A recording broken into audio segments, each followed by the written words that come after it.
Lead code question 236, lowest common ancestor of a binary tree.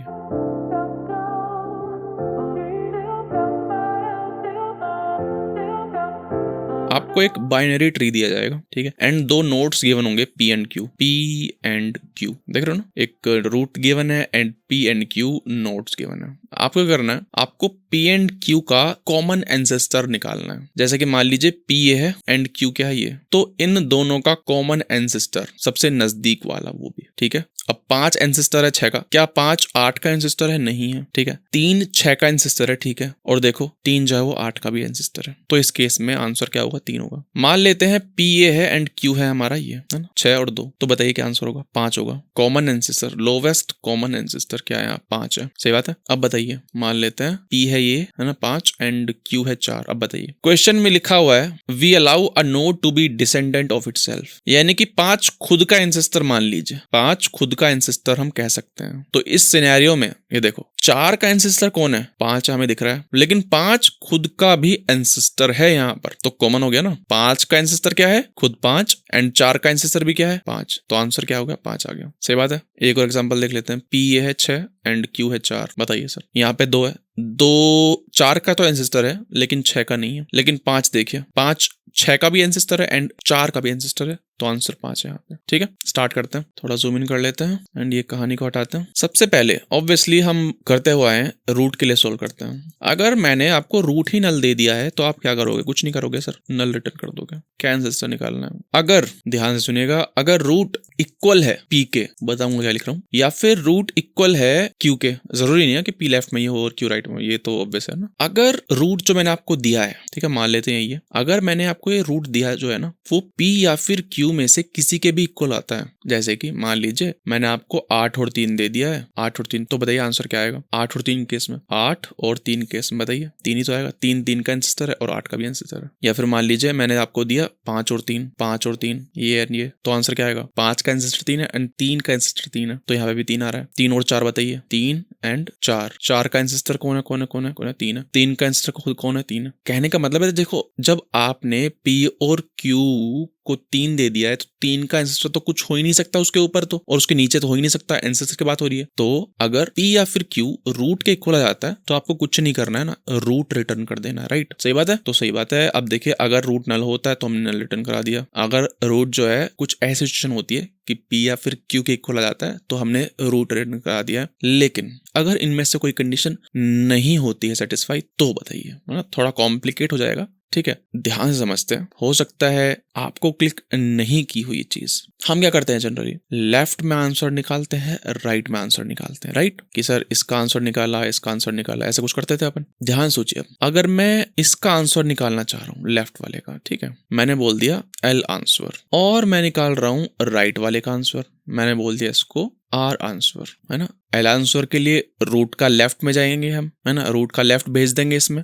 And right answer के लिए root का right भेज देंगे इसी फंक्शन में ना। सही बात है, ऑब्वियसली सेम चीज चलेगी, है ना, ये दोनों चीजें चेक होंगी, है ना, रिकर्सिव कॉल है क्योंकि। सही बात है। अब देखिए, अगर मान लीजिए अब इसको मैं कन्वर्ट कर देता हूँ इसमें 3 5 1 में, ठीक है, छोटी प्रॉब्लम हो गई है, ऐसे तो करते थे। अब मानिए कि यार मैं इसके लिए क्वेश्चन सॉल्व कर रहा हूँ, सही बात है ना। ये पूरी कहानी जो है वो 5 के लिए सॉल्व होगी। अब 5 चेक किया जाएगा, नल है नहीं है, फिर हम चेक करेंगे क्या रूट के बराबर है पी एंड क्यू, यानी कि क्या 5 पी और क्यू के बराबर है। अगर है तो हम रूट रिटर्न कर देंगे, है ना। मान लेते हैं इस सिनेरियो में कि पी कितना है 5 है एंड क्यू कितना है 1 है, सही बात है। तो अगर ये पूरी कहानी कॉल हो रही है 5 के लिए, तो हमने देखा 5 जो है वो पी के इक्वल है, तो हम 5 रिटर्न करा देंगे, 5 रिटर्न हो जाएगा यहाँ से, तो हमारा एल आंसर आ जाएगा, राइट, एल आंसर 5 आ जाएगा। उसी तरह से मान लेते हैं क्यू जो है 1 है, तो आर आंसर भी क्या जाएगा? 1 आ जाएगा, सही बात है। तो देखो, अगर कुछ आंसर आ रहा है, एल आंसर भी कुछ आ रहा है सर, आर आंसर भी कुछ आ रहा है सर, समझ रहे हैं? इसका मतलब क्या है कि 3 हमारा आंसर है, समझ रहे हो, है ना। अभी इसको भूल जाइए, इसको मारिए गोली, सिर्फ इसके लिए सॉल्व करिए, इसके लिए, है ना, इसके लिए कि सर लेफ्ट में से भी कुछ आंसर आ रहा है, राइट में से भी कुछ आंसर आ रहा है। इसका मतलब क्या है? इसका मतलब ये है कि ये पी था एंड ये क्यू था, एंड दुनिया में अभी 3 ही तो नोड है, समझ रहे हो। इसके लेफ्ट में पी मिल गया, इसके राइट में क्यू मिल गया, इसका मतलब क्या है? यही तो एंसेस्टर हुआ। समझ रहे हैं? यानी कि देखो, tree node left answer is equal to lowest common ancestor root dot left p and q, ठीक है। ऐसे ही tree node right answer lowest common ancestor root dot right p and q, ठीक है। अब देखो, मैंने आपसे बोला कि सर अगर 5 हमारे हाथ में आ गया है, लेफ्ट में से कुछ आ रहा है, समझ रहे हैं, यानी कि इनमें से कुछ चल गया ना, ये वाला चल गया होगा मेथड, ये वाला है ना। अच्छा, यहाँ से 1 आ रहा है, इसका मतलब क्या है, ये वाला चल गया होगा। इसका मतलब क्या है कि रूट रिटर्न कर रहे हैं बेसिकली हम, ठीक है। रिटर्न क्या कर रहे हैं, रूट, यानी कि लेफ्ट आंसर में से और राइट आंसर में से कोई सा नल आता है ना, जो कि अभी नहीं हो रहा था। दोनों में से आंसर आ रहा था, लेफ्ट में से भी एंड राइट में से भी। इसका मतलब बेसिकली ये हो गया था कि हाँ भाई,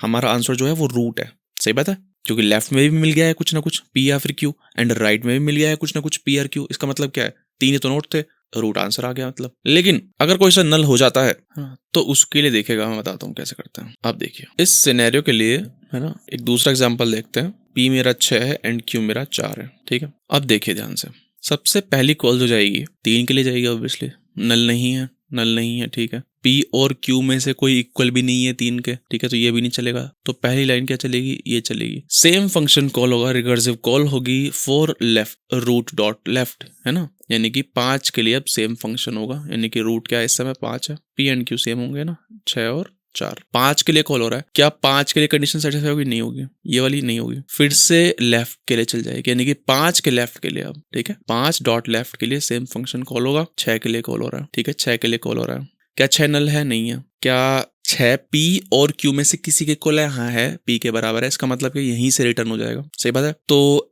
ये एल आंसर आ जाएगा 6। किसके लिए आएगा 6, 5 के लिए आएगा ऑब्वियसली, समझ रहे हो। जब रूट 5 था तो एल आंसर की वैल्यू 6 आ गई है, राइट। और एक काम करते हैं ना, क्यों यहाँ नहीं क्यों यहाँ रखते हैं, तब ज्यादा क्लियर होगा, ठीक है। तो जब रूट 5 था, एल आंसर का तो आ गया है हमारा आंसर 6, राइट आंसर के लिए अब चलेगा, यानी कि अब ये जाएगा, है ना, रूट के अंदर, ठीक है। तो रूट क्या जाएगा 2, ठीक है, बनाने रहा हूं मैं फिर से, इमेजिन कर लीजिए, रूट क्या जा रहा है 2 जा रहा है, ये कंडीशन नहीं चलेगी, ये कंडीशन नहीं चलेगी। फिर 2 के लेफ्ट में जाया जाएगा, है ना, सेम 2 के लेफ्ट में जाया जाएगा। 7 कंडीशन चेक होगी, नहीं होगी, नहीं होगी, सेटिस्फाई नहीं हो रही है। फिर 7 का लेफ्ट, 7 का राइट जो कि नल है, तो यहां से नल रिटर्न हो जाएगा, यानी कि 2 के लेफ्ट का आंसर, यानी कि एल आंसर ऑफ 2 नल आएगा।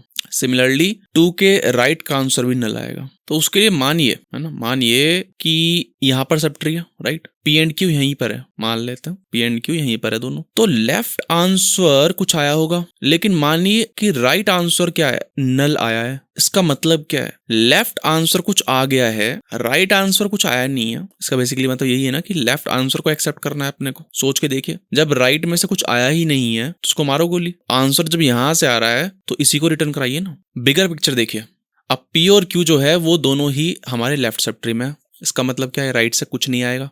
जब राइट से कुछ नहीं आएगा, इसका मतलब क्या है कि आंसर जो आएगा हमारा लेफ्ट से आएगा। सही बात है, यानी कि अगर लेफ्ट नल है तो राइट रिटर्न करना है, अगर राइट नल है तो लेफ्ट रिटर्न करना है, सिंपल सी बात है। अगर कोई सा भी नल नहीं है, वो हमने केस पहले देख लिया, इसका मतलब क्या है कि रूट आंसर है हमारा।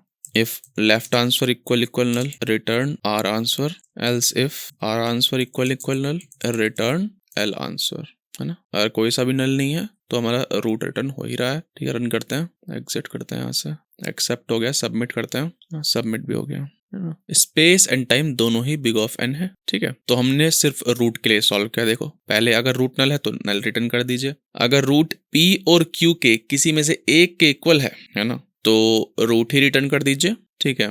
ऑब्वियसली पी और क्यू यहाँ पे कंस्ट्रेंट में लिखा हुआ है वो डिफरेंट होंगे ना, यहाँ पे कंस्ट्रेंट में लिखा हुआ है if you are wondering p is not equal to q, ठीक है, ठीक है। अगर नल भी नहीं है, इक्वल भी नहीं है, तो हम चेक करेंगे लेफ्ट को एंड राइट को, ठीक है। ऑब्वियसली एक ही जगह से आंसर आएगा। अगर दोनों जगह से आंसर आ रहा है तो इसका मतलब क्या है कि रूट ही हमारा आंसर है। सही बात है, सोच के देखो, है ना, बिगर लेवल पे सोच के देखो। अगर यहां से कुछ आंसर आ रहा है एंड यहां से भी कुछ आंसर आ रहा है, इसका मतलब क्या हो सकता है, सोच के देखिए, दिमाग लगाइए कि सर पी है एंड क्यू है। अगर यहां से भी आंसर आ रहा है, यहां से भी आंसर आ रहा है, इसका मतलब क्या है कि रूट ही हमारा कॉमन एंसेस्टर होगा। सिंपल सी बात है, कोई भी कॉम्बिनेशन लगा लीजिए, है ना, पी ये रहा, क्यू ये रहा, बताइए, पी ये रहा, पी मान लीजिए ये है, क्यू ये है, कोई सा भी कॉम्बिनेशन लगा लीजिए, यही तो आंसर आएगा। लेकिन अगर पी और क्यू एक ही जगह से आ रहे हैं, इसका मतलब क्या है कि यहां से तो नल ही आएगा ना, तो इसी का आंसर हम रिटर्न करा देंगे, है ना, वही कर रहे हैं अपन। अगर लेफ्ट आंसर नल है तो रिटर्न कर दीजिए आर आंसर,